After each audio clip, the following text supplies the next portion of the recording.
friends, and welcome once again to the Weekly High with LSD show. This week we have with us Kumar Bagrodia. He's the founder of Neuroleap, an applied neuroscience company that uses brain-computer interface technology to understand the brain, human brain better and recommend ways to enhance its abilities. Now, Kumar underscores the fact that Neuroleap has been developed in collaboration with companies that are backed by NASA, by DARPA. DARPA is the Defense Advanced Research Projects Agency. It is part of the US Department of Defense, the NIH, which is the National Institutes of Health, and the US Army.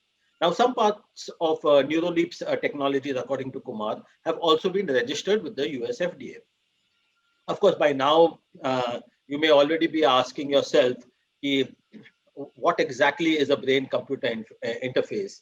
What does it mean to you when people tinker with your brain? What is the cost? How do you judge the efficacy of the program? What are the limitations of the program?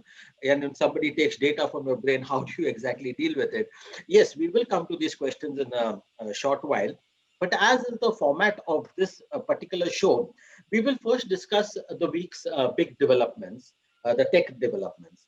Now, the first one, of course, is that the government has laid down rules for social media and OTT platforms. So basically, it has brought all the digital media news platforms and the OTT platforms, the social media apps like WhatsApp, Instagram, Twitter, etc., under the purview of the IT Act. So what does it mean? Because Union Ravi Shankar Prasad, he essentially warned about the double standards of social media that they follow the world over. Like in Europe, they have a different standard. Here, they have a different standard. So he said that these double standards will not be acceptable.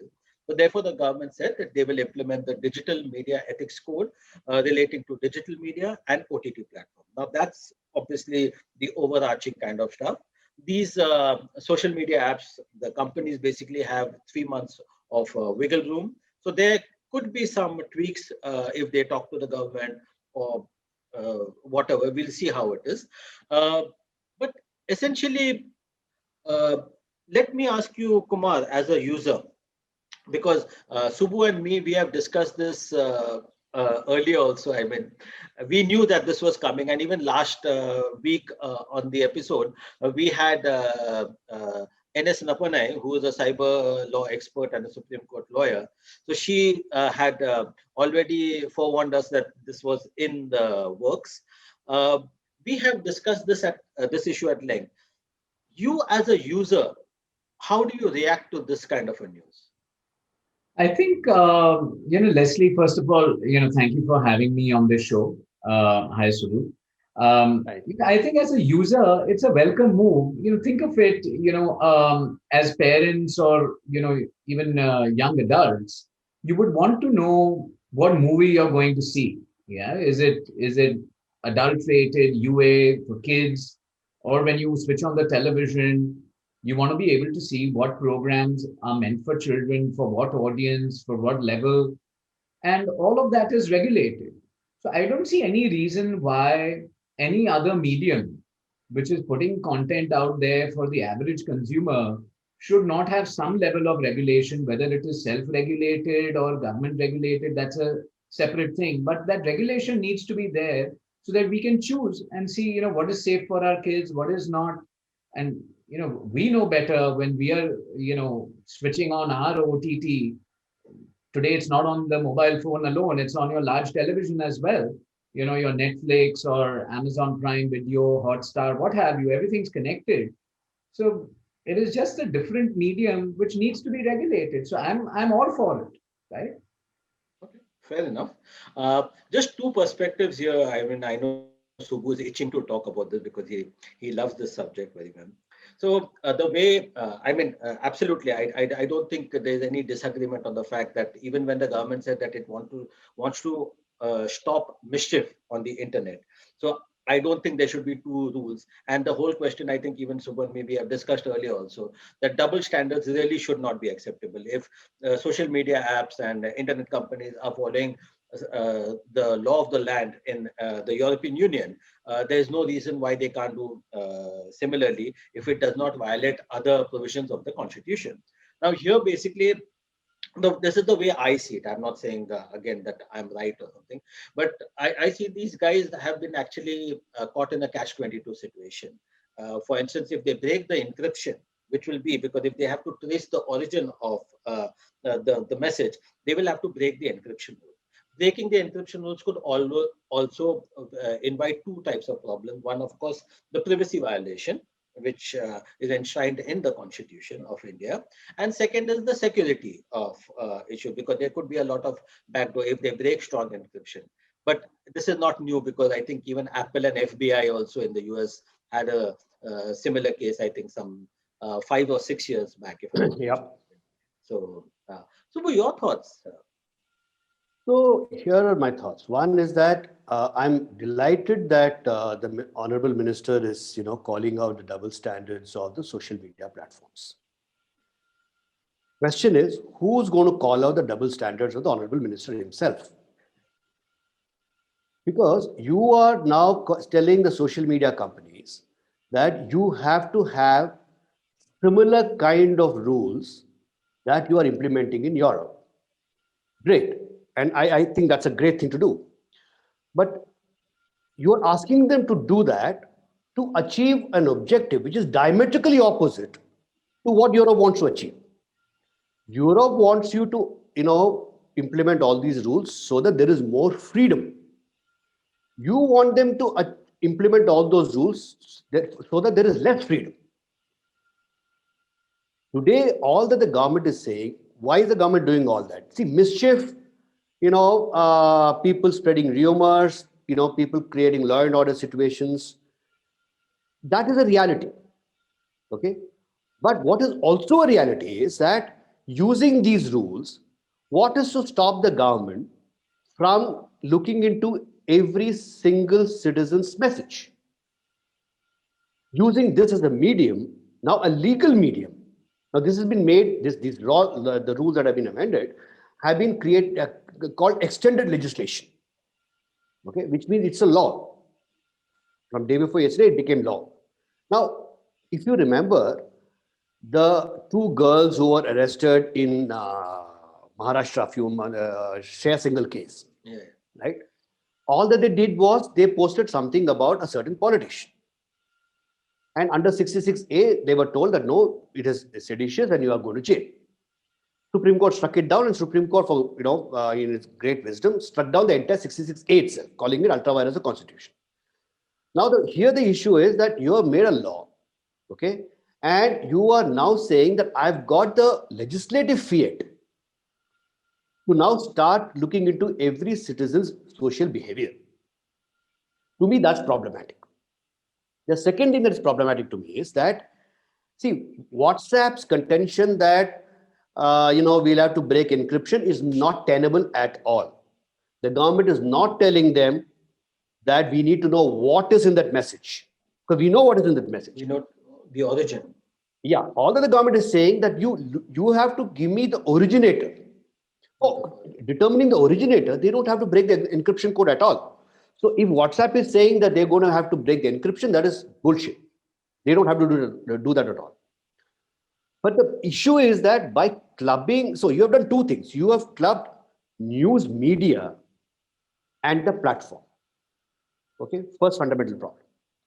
Second problem is you have clubbed OTT with news media. So they are two different things. This is only for intermediaries. This is not for original content creators. So tomorrow, arguably, if Amazon comes up with an OTT show, which itself produces, then they are out of purview of this act, of the law, because this does not pertain to people who are originally creating content.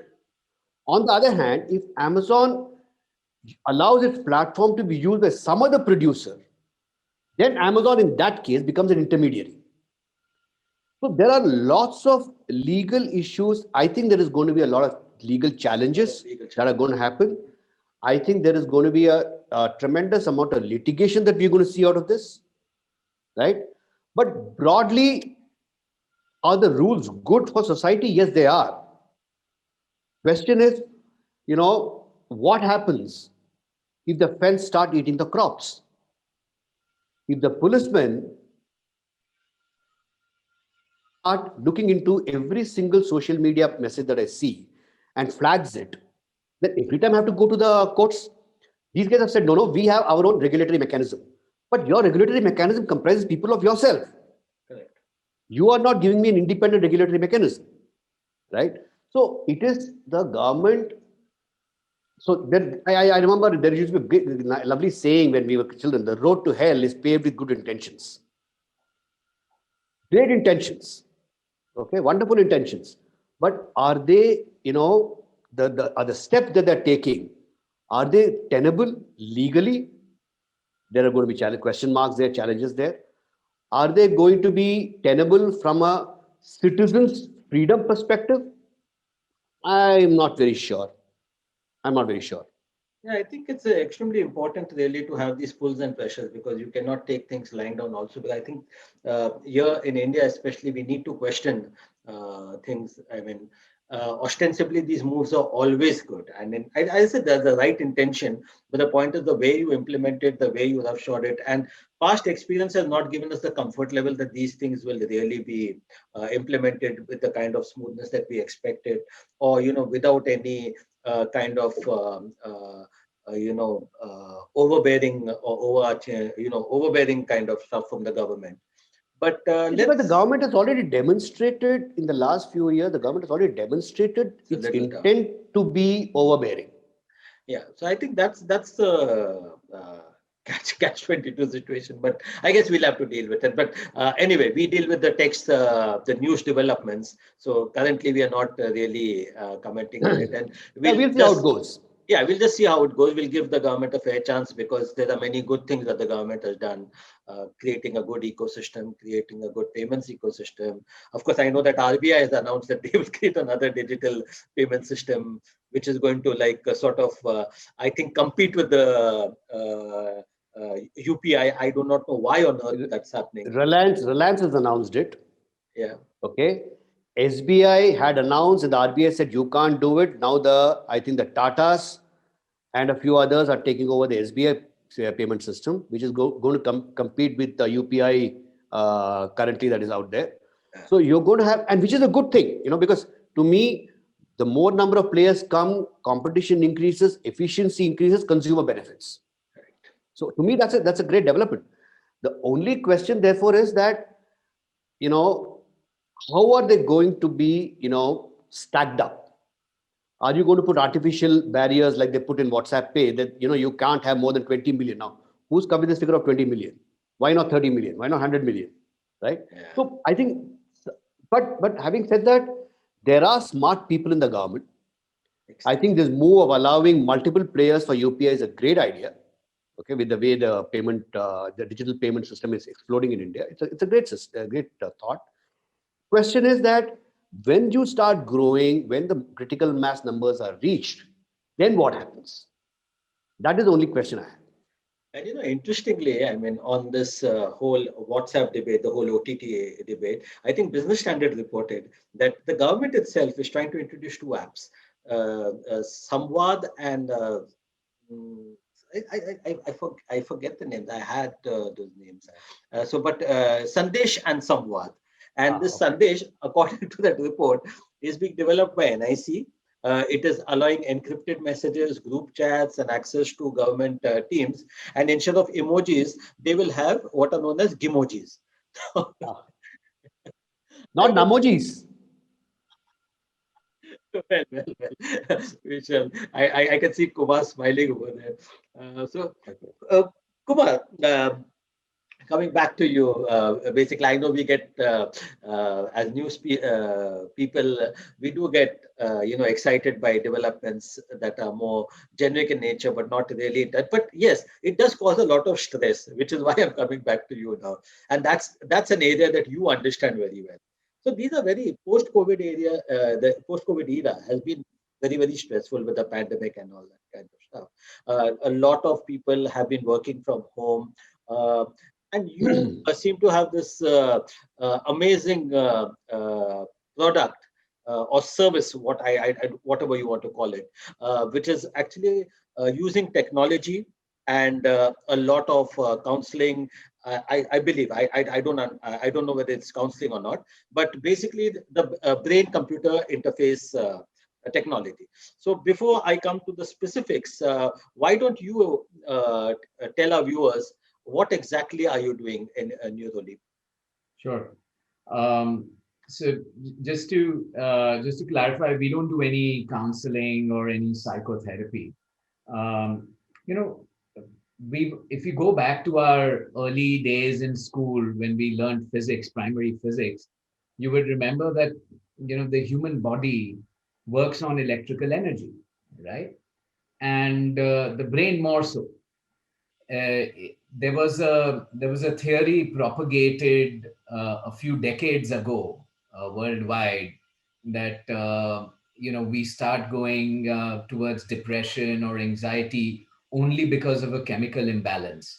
Now that has been disproven. It's a myth, right? Which just propagates on and on and on, so that more medicines can be sold. But think about it. Before the neurotransmitter, before those supposed chemicals take over, there has to be electrical transfer of energy from one end of the neuron to the other. Only then will you be able to make sense of anything else, So right? basically, when before that, that means basically you're telling me that Munna Bhai MBBS, that chemical locha stuff is all bullshit. Absolutely. Yes, you require certain chemicals to function properly, but those are not the building blocks, is what I'm trying to say. You Yep. need all those neurotransmitters, but that's not the story by itself, right? So if you want to understand brain function, you have to understand brain waves, so basically the electrical energy, right?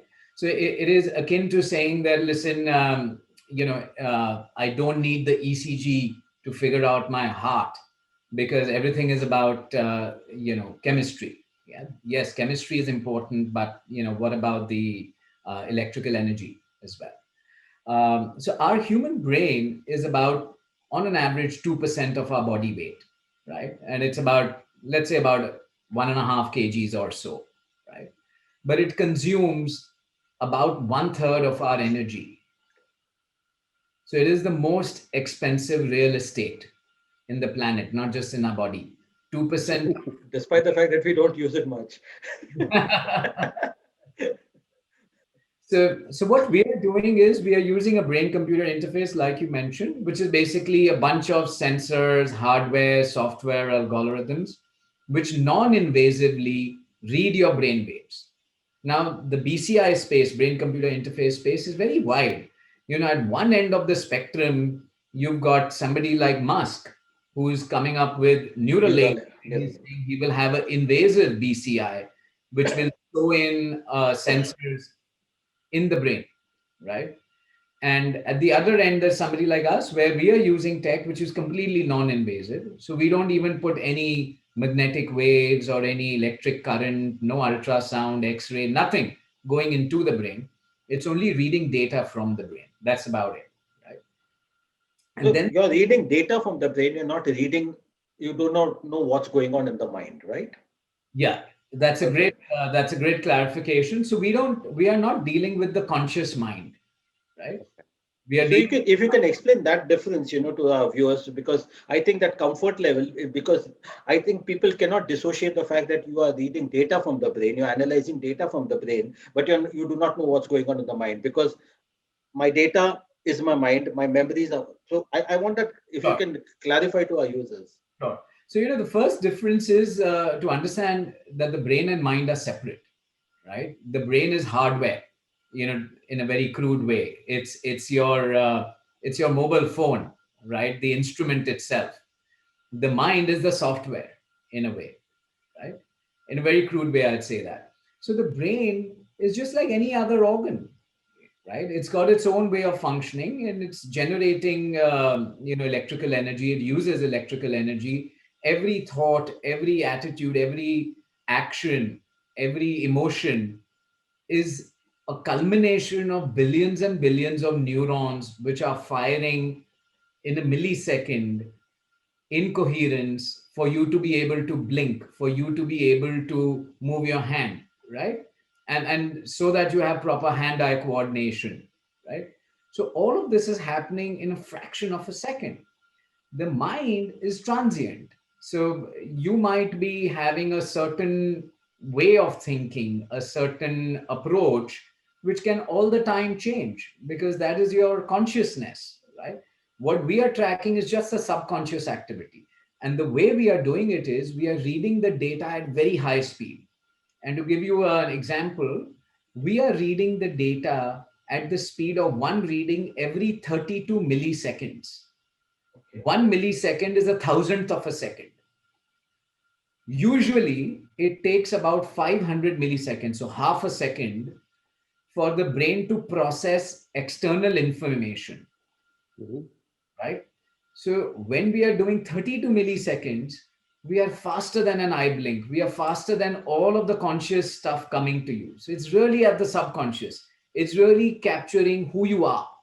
What is your base level in terms of your anxiety, your attention, your concentration, your short-term memory, your ability to have strong willpower, or your ability to get addicted or obsessive or compulsive about things. So there are several neural networks or neural pathways which neuroscientists over the last many decades have now researched and mapped. And they have a fairly good understanding to say that if these parts in the brain are producing this level of brain waves at these frequencies with that level of strength or power or lack of it thereof, which can usually point towards, let's say, high anxiety, or let's say an ability not to be able to control themselves in terms of addiction, or low memory, low attention, things like that. So So who that's are these kind of people that are coming to you, and what are the kind of questions that they're asking you? Why are they coming to you? What do they want to? Do you tell them, okay, fine, it's because of the anxiety post-COVID? Are these senior executives from companies? Because others are kind of we are talking about enterprise technology typically. So do you have CXOs from companies coming to you and saying, okay, fine, I'm pretty stressful out here. I cannot function. My workforce is suffering or whatever. I'm just sure. hypothetical. Sure. So we have two sets of clients, I would say, who come to us. One is people who are just curious, right? And many of them tend to be CXOs, and it's almost like a certain variety. I would say, these are people who are physically fit, who have already realized in the last 20, 30 years that physical fitness is important. So either they are running marathons or gymming or just doing yoga, meditation, and they're fit, right? And they eat right, they go on the right diets, all of that stuff. They take care of themselves. And they want to understand what next, right? They are also the people who understand that the brain is the last frontier, right? If they are able to have, let's say, better sleep or better attention, or a better response to stress and anxiety, or if they can improve their decision making process, whatever it is, they can actually achieve more in life. So these are the people who are coming from that perspective, who don't necessarily have a disorder or a problem, who just want to come in and understand themselves. The second variety, like you mentioned, are people who have an issue, right? Who are, let's say, facing the impact of long durations of stress or too much travel or anxiety, and who are either losing sleep or losing their cool easily, or are facing lack of attention or low energy, what have you. And they come in with that mindset to say, okay, there is a problem. Can I scientifically deal with it, right? Because just talking to somebody is not going to help my attention improve. Just talking to somebody is not going to help me get rid of, let's say, my addiction. I want to quit smoking, right? Or I want to improve my memory or enhance my decision making. Yes, I can talk to people and get more data points and get a sounding board and help make a decision, but my decision making ability will not change with it, right? So we have these two sort of broad sets. Most of our clients currently tend to be, promoters, owners, CXOs, chairmen, business heads, line managers, etc., who are sort of early adopters of tech, early adopters of anything new which they can use to enhance themselves or improve themselves. Yeah. Subbu, as a founder, are you finding it exciting enough? I'm finding it fascinating. I'm finding it fascinating. I mean, uh, so here is the question, right? I have multiple questions. One, of course, is that is this some kind of alternative to the classical, clinical psychology interventions, counseling interventions that people go through when they are in moments of stress, or they go through prolonged process or prolonged periods of stress. It could lead to, like you said, sleeplessness. It could lead to smoking and alcohol, and whatever that, all those things. So, is that position? Are you positioning yourself as some kind of an alternative to that? I would say yes and no. Mhm. Yes, because we are able to deal with all of these issues which you mentioned and many more without, like I said, any meds or counseling. Mhm. No, because I think counseling has its place. So, and here is an important distinction. We've, India has moved sort of like a yo-yo. We've become like a pendulum when it comes to mental health. From an era where we just refuse to recognize it and even talk about it, we've come to an era now where just about everything is a mental health issue, which is not Absolutely. right. I mean, if somebody's had a bereavement or has lost their job or is in isolation because of COVID, you will have certain impact on your mood, your anxiety, etc. Is that a mental health issue? Certainly not, right? It is circumstantial, it is environmental, it is contextual. So, But unless it could lead to a mental health issue. it could lead to a mental health issue if not taken care of, right? So for example, if somebody was to say that, oh, I have a sleep disorder, but if you understand the context that this person is staying up and watching movies on OTT, binge watching every day, then perhaps it's not a sleep disorder. it's an Absolutely. it's an OCD which needs to be corrected so that he has time to sleep, right? So that's my sort of qualifier there to say that what is mental health, what requires some amount of counseling, and what can be done with counseling, what cannot be achieved with counseling. No, you're right, Kumar, because many a times I find that, like you said, I like the description yo-yo, because there was a point in time when we never recognized that there is something called mental health issue. Sure. Now, at least in urban India, we seem to have swung completely the other way. You know, if I have a road rage, if I get into a fight on the road, then the next thing I'm told is that maybe you should go and talk to a counselor. No, that guy was cutting in front of me. You Yes. know, I would have just dhabbed him, even otherwise. So I think, and I think what is also getting a little concerning is that we are passing on the same, messages to our children. So now, when a child does badly at exams, he comes home, and before you can say anything, he says, "I'm under stress." No, no, you haven't studied. That's why you've done bad in the And exams, that's how right? you are under stress. Right? And then the whole the conversation goes around saying that he's under stress. You got to deal with him very carefully. Yes, I have to deal with him carefully, but I also have to tell him that, dude, you got to sit and study, and there are no compromises there. I can't tell him in a nice way. I've got to tell him in the way it has to be told. So I think somewhere we need to achieve the balance. The other question I had, Kumar, is that Interject there for a yeah, minute. yeah, On this example you gave, if the child is unable to study, means he yeah, wants to study, he wants to put in 8 hours and study that day, but he's not able to pay attention, then we can that help. is it. Yeah. Then we can say that, okay, there is probably a dysregulation, in our parlance, a dysregulation in the attention network in the brain, right?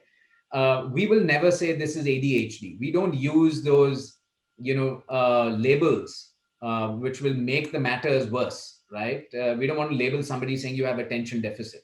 We are very matter of fact saying, look, we've done the assessment, the attention network is a little dysregulated. So just as somebody goes and says, oh, I've got low hemoglobin, nothing to be stigmatized about that. You increase your hemoglobin, have the right kind of foods and exercise, and hemoglobin will go up.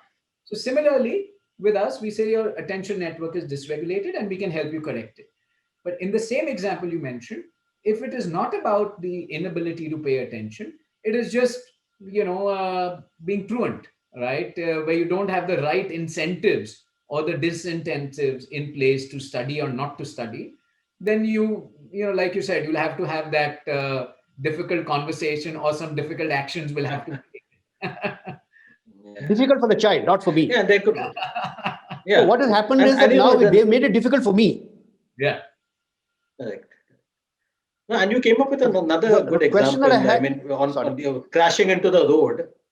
No, I mean, I Yeah. remember Subbu talking about that person, crashing into another vehicle or something, and you getting angry about it, and that person saying that you need to see a psychiatrist or no. No, absolutely not. I do believe that there's something called righteous anger, Exactly. justified anger. So that's pretty stupid to put everything on mental No, health. my answer to him was that, I might have to see a psychiatrist, but you'll have to see the red light. Absolutely. Oh, I mean, you got a physical problem, damn it. So, even there are gradients, right? I mean, depends on how much, of a Road rage and all that kind how of often Yeah, does yeah. it happen with you, etc. Yeah, But I'm without just getting I'm reducing everything to a very, very simple, basic level of. So one of the problems that we've always had when we talk about brain and interventions in brain and all of that, and I quite like the way you described the brain as a hardware and the mind as a software, is that there are always these ethical dilemmas that one gets into. How much of my mind should you be allowed to read? How much of my brain should you be allowed to access? Point number one. Point number two, what happens to the data? See, Sure. the whole issue that we are discussing about all of these, the privacy and the privacy and all that, and WhatsApp and all that, is essentially what to do with what happens to my data. What happens to, the fact that my brain you've read and you suddenly figured that okay, I've got this, brain like Einstein's. Now, are you going to go and sell that to maybe one of these software companies? Okay, now, that is a ethical line that always is bothersome. Sure. So let me answer both of those. So first is, we are not reading your mind. So like I said at the outset, so we don't know what you're thinking about. We don't know what your memories are. We don't know your passwords. We don't know your secrets, right? I mean, I wish I had that tech, because hey, don't say that. some of the top names that come to us, I would love to know what they're thinking about, right? Or I would love to know, what their, passwords are. But no, we don't have that ability. So that's one. The second part is, when we read your brainwave data, it's like any other biological data, right? So just as you have, information about somebody's heart, right? Or blood work, similarly we have data from your brain. We store it completely anonymized, right? So even when we are creating a report where we are cross referencing all of that data against the global database, it is all anonymized. So every use that we have for it is completely binary.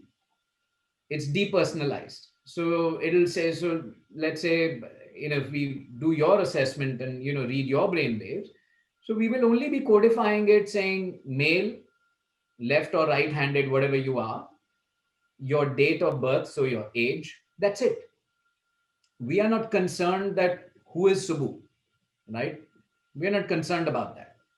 We are only concerned in the data as it is. So, Kumar, that 25-page report that you come up with, right? It's a 25-page report. So, what exactly do I, as a client, get to know about myself, and how does it improve my own efficacy as a human being after the test is Sure. completed? Well, first of all, what it does is, it gives you as an individual, and more importantly, your family or whoever's alongside with you, a real good understanding of why you are the way you are. to a large extent. So, very easily, especially in India, we've got into this habit of labeling people saying, oh, this guy is short tempered, or he's a, obsessive person, right? We've labeled that person and you start believing those labels and behaving accordingly. You say, oh, I have a temper problem. No, you don't have a temper problem, right? You are open to short tempered outbursts, because a certain network or a group of networks in your brain have been conditioned like this over the years, right? So it's all a matter of conditioning. So your environment, the people you've been associating with, the experiences you had, they condition your brain over a period of time. Once we're able to see that live in our assessment, we're actually able to show you on a data chart, on in fact several charts, saying, okay, this is your mood network and it is dysregulated, means it is so many, let's say, standard deviations away from the norm, and which is why you're behaving, as an outlier, right? So what's the norm that you're looking at? So there are global databases now, in fact, US FDA registered, right? Where the US FDA has approved, saying that, okay, this is a bunch of research and data sets on thousands and thousands of individuals across the world, multi-ethnic, multi-race, multi-background, gender neutral, across ages, which is looking at what is the normal range for certain brainwave patterns, right? So just as today, if you go out and get a blood test and you've seen your hemoglobin and it is within a certain range, that range has been set over the years with some studies to say that this is what it is for an average male, adult, right? Or for females, it's different. Even within that, once you go to a professional and you might say that, okay, my hemoglobin is at the borderline, but if your hemoglobin has always been at the borderline, then there's no cause to worry, because that's how you are, right? And which is why there's a range, So right? do we understand these as, lab tests that can then be taken to a professional doctor and then acted upon? Are these, is there any similarity where I'm saying, okay, fine, these are my data points. I can go then to a psychiatrist and then check. No. Then, Two reasons. One, we are not a medical diagnostic, and this is something we very clearly mentioned, because the field of no, I didn't say medical. I said, is this a kind of a lab report that I have that I can then take to a professional? Because you said that you're not a counselor. yeah. Said that So you don't offer counseling services, but somebody wants to act upon it. How does he improve his life from there? so we do the enhancement as well. You got to That's come what I to want us, to understand. right? So currently, at least in India, the medical fraternity doesn't understand this, right? This is not something taught in med school. They don't teach you to understand brain waves to the perspective and to the level that we do, right? So this is more an applied neuroscience domain, which has sort of propagated largely in the US, some parts in Europe in the last 60, 70 years. I doubt this will find its way into med school or mainstream medicine, because A, it doesn't involve medicine, B, it doesn't involve surgery. So it doesn't fit into their commercial paradigm, to be honest. There is no way to sort of Interesting. Monetize. right? Let's There's be no way honest. to monetize it. Yeah, no way to monetize it on an ongoing basis. I mean, if you enter a hospital, either you need to constantly be on meds, supplied by them, or you need to give them a big chunk of money, because you need to get surgery done. If there's anything else, then that's, as we know, it's all called alternative then. So we But are. then, I always had a sneaking suspicion that at least in India, the med students who are, who normally take biology are extremely weak in physics. Now you've just proved it. No, I don't think. Right. Not No, necessarily. no, but that said, in all fairness, but Kumar, you also charge your pay. It's not that you offer any free service, No, right? absolutely. So how much do you charge? It's what, 25 grand or something? Yeah, so it's 25,000 for the assessment for the report, which is from the US, and for a very in-depth consultation to help you understand yourself better. And believe you me, in the last 4.5 years, everyone who's done the assessment, 99.9%, I would say, they've come back and said that, I never really thought that I could put some evidence-based method to understanding why I am the way I am, right? And for me to then figure out how I can improve. Any discounts for the media and politicians? For the politicians, none, right? Okay. Because we need to make sure that They have enough money. we are taken care of. No, but on the other hand, Kumar, I would urge you to give it to politicians free of cost, because we need to understand why they do what they do. I mean, for me that's very critical. The one thing that I had is that, so this is if I'm an entrepreneur and I've got Leslie. Okay, I want Leslie to be examined, Leslie's brain to be understood, right? Now, is that possible, or Leslie has to ask for it himself? I mean, so will I get my employees' data, or is there data privacy to the extent that it doesn't go to anybody else except the person concerned? Absolutely. You're right. So we've had corporations who've got, let's say, their senior leadership, right? But it's all got to be voluntary. So people have to be agreeing to do it, which honestly most people do. I haven't had instances where people are saying, no, I don't want to have my brain read. And the second part is all the discussion, the analysis, the consultation is only with the client, right?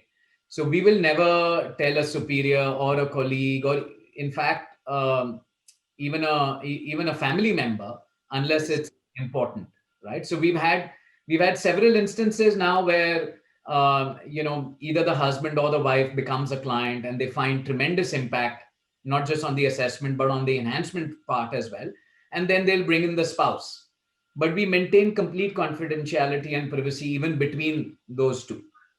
How do you So, go what is the about the difference between this? For example, there is this big talk. There was a Supreme Court discussion that happened for especially in offenses, where they said let's do a brain mapping of this guy, and then the brain mapping became a big issue, and finally Supreme Court gave an order saying that yes, you can do it, and now you can do it only after the courts allow. So, what is the difference between what you do and what is brain mapping? So, brain mapping is a very easily abused word. I've had I've had people say, "Oh, I take a piece of paper and I draw different streams, and then I'm able to map my brain." That's not a brain map.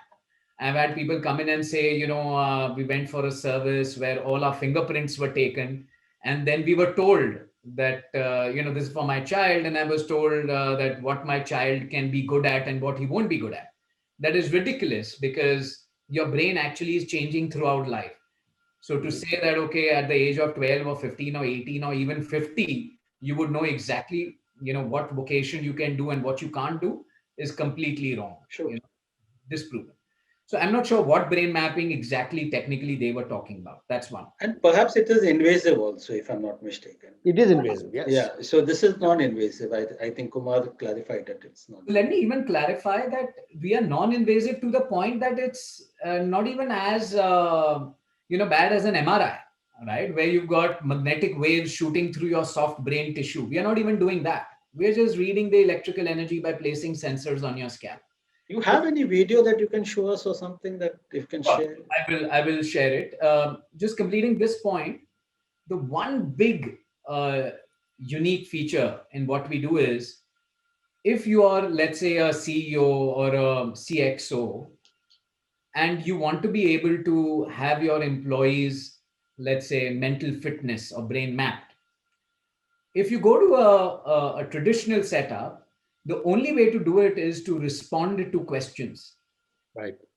either verbally or on a computer screen, which means you have to actually tell them about your problems. You have to verbalize it, saying that, oh, I have anxiety because of the fear of losing my job or some other personal issue, or I have, a drinking problem, or I have addiction, or whatever else it could be, right? In our case, we ask you zero questions, nothing. There is no questions to be answered on screen. There is no questions to be answered on person.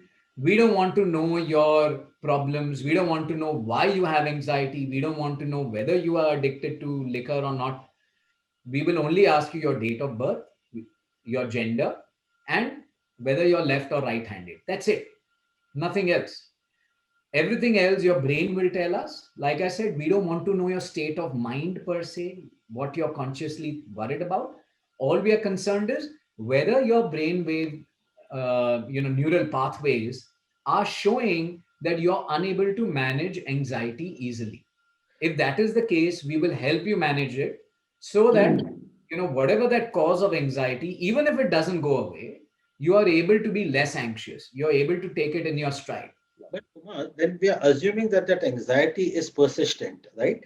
Because it could be that, okay, anxiety sometimes is very temporary. Anxiety could be caused by a particular instance. So how do you learn to differentiate between those things? So if we are able to see it in the subconscious brainwave activity, means it is not just circumstantial anymore, either because of the way you are, or because of the conditioning you've had over, several months, several years, your experiences of life, etc. You become an anxious person, right? So your anxiety network is dysregulated. It's performing way out of whack, and we can get it back to normal.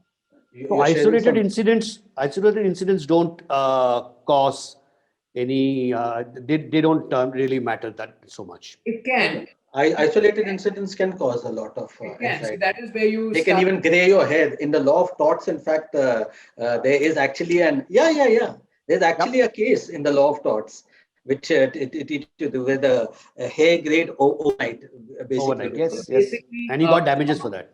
So isolated incidents could be traumatic, right? And you could have post-traumatic stress disorder, for example, right? Yeah, a riot or something, or an earthquake, or whatever it be. Or like I said, it could be a sudden shock, right? Absolutely. And that is trauma, and that can actually rewire your brain, right? Yeah. So which is why, if you remember, our parents would say that, as a child, they would shield you away from seeing certain things or hearing certain things. Why? Because they don't want you to be traumatized with it. And the younger brain is far more easy to alter. So at that age, if you get traumatized, then your conditioning, your wiring can all go haywire. You wanted to share some video, I think, sir. Sure. So will you allow me to sort of share my screen? It says that, as a participant. Yes, Subodh. Let me just. Because this probably will give the viewers a better idea of what exactly. So basically, we put in lots of sensors on your scalp, right? They don't poke your skin, they don't abrase it, they don't pass anything in. You just sit comfortably on a chair for about 30-40 minutes with your eyes closed, just relax. There is no stimuli given to you. And this is just the data that we are getting, literally. Right? What is this, EEG or something? Yeah, it is a quantitative electroencephalograph, right? So it is a version of an EEG, but very in-depth, very high speed. If you look at this vertical line here, where my pointer is, from here to just this line, this is just 1 second of data. Okay. Wow. Right? So in about half an hour, we can take about, depending on what we want to do, between 500,000 to 1 million data points in 30 minutes. Right? Wow. And that gives us a chunk of information. So we are actually seeing the different frequencies. Here on the right side, we are able to see, alpha waves, theta, delta. So frequency by frequency, second by second, it keeps changing.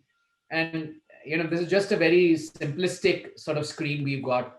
We can go as in depth and sort of get rendered images in 3D of what's going on in your brain. Okay.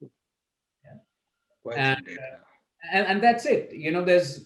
There's no other data that we are capturing. So Subbu, to your point, there's no mind that we are if you look at you can't say that you're being mischievous or you're being serious or whatever. Now, I'm just worried about your classification, because you said that you have male right-handed. So once you do mine, it will be male right-handed embarrassing. You could perhaps stop sharing the screen, I think. Yeah. You might end up sharing something sensitive else. I know, absolutely. Yeah. And then what do you do with all the data? Do you store it and you archive it or you delete it or what do you do with it? No, so we need, if the client is only doing the assessment, then once the assessment is done, or actually, as soon as the assessment is done, the data is anonymized immediately, And right? you store it in a data center. You would be owning data centers at this rate. No, not data centers. It's all in a secure sort of cloud. That's Then it. I said the kind of information that you're storing, you're saying the amount of terabytes that you're going to, petabytes or terabytes, whatever you're doing. When you require data center at this rate very soon. Yeah. So currently it's in terabytes only. We haven't moved beyond terabytes, but lots of Not your zotabytes or whatever. Okay. Subbu, any questions before we wind up? I think we're running out of time. Yeah, no. So I think it's a fascinating area. The only like I think Kumar said that, for it to gain wider acceptance, I think somewhere down the line we need to understand the fact that people behave differently, because they could be wired differently, and once we understand, why they're doing it, it kind of gives them. I think it's a great tool for businesses. I think it's a great tool for businesses. I think the only thing that we need to understand is that, if I don't know, if I only know why this guy is behaving like that, but I don't know how to change it, then I'm still in the same place. So I just need to get over that hump, so to speak. So this is very So, clarifying. Some of this is lifestyle related, right? Yeah. So, like the example on sleep or anxiety, and it is a known fact now that if you go to bed on time, you wake up on time, you exercise regularly, you eat well, eat the right things, make sure your gut health is good because there is a strong gut-brain connection. So you just live the way that our parents used to tell us to, right? Just have a decent lifestyle, a lot of your mental health issues can go away, right? I might face a lot of brickbats because of this, because the average counselor or people with lived experience will come in and say, oh, you're belittling us. No, that's not the point. You can have some alleviation in symptoms if you change your lifestyle. For the ones who are not able to improve, even after lifestyle improvement and correction over a sustained period of time, we can come in and actually use our brain computer interface to actually change or allow you to regulate your brain waves. And we've done that for thousands of people now in the last 4 or 5 years, where we've been able to help people quit smoking or get over the anger issue or anxiety issue or sleep disorders or even depression or bipolar disorder, or children who have attention deficit or learning disabilities. For executives, one of the things which we have been communicating a lot about is how brain your brain state or your wiring affects your decision making, Right. right? So over a period of time, if you become a fearful person or an anxious person or somebody whose anxiety levels are very high or is unable to manage high anxiety, your decision making will take a certain pattern, right? Yep. Why is it that whenever the stock markets, for example, an easy analogy, whenever the stock markets are really, going in one direction, whatever that may be, we will say, oh, it's operating on greed or it's operating on fear, means we are not being rational, right? Which means our decision making is based on emotions, emotion of greed, which in my parlance would be obsession or compulsiveness. So we can actually look at that network, right? We can actually look at that, and I'm happy to show you a sample on my screen, where I can actually say that, okay, what is happening in the addiction network? Or if you're talking about fear, I can actually see what is happening in your anxiety network, right? So if I'm able to retrain your brain, with our tech, without any counseling, so that your anxiety network is behaving far more closer to normal, right? And you will get anxious So we will not make you sterile that you become stone cold and you will never get anxious, right? You will get anxious, but the benchmark will be much higher, right? Much higher. Yeah. Got it. Yeah, I'm suffering from a slight temporary anxiety, more because of the timing of the show. So, yeah. So, I mean, I would have loved to continue this conversation because the brain is such a Yeah, this is, fascinating. like I said, it's a fascinating topic. It's a fascinating subject, and probably we'll take it offline with you sometime, because it's like the brain follows the iceberg principle. We know only this much. True. There's so much more to be known about the brain. Right. But Yeah. dear viewers, if you do get a brainwave next time around, remember it may not just be about an idea. It may also be about just saying hello to Kumar and finding out what the brainwaves are actually all about. So hopefully, and we wish you, Kumar, that you will be able to, going forward, you'll be able to come up with a lot more and in-depth analysis as to and probably help people, uh, like face the anxiety and probably enhance the ability of the brain. Let's see how it goes, and wish you all the best. And thank you very much for your time on the show. And Thank you, Kumar. Thanks a lot. It's really, really fascinating. Thank you. Thank you. Thank Thank you.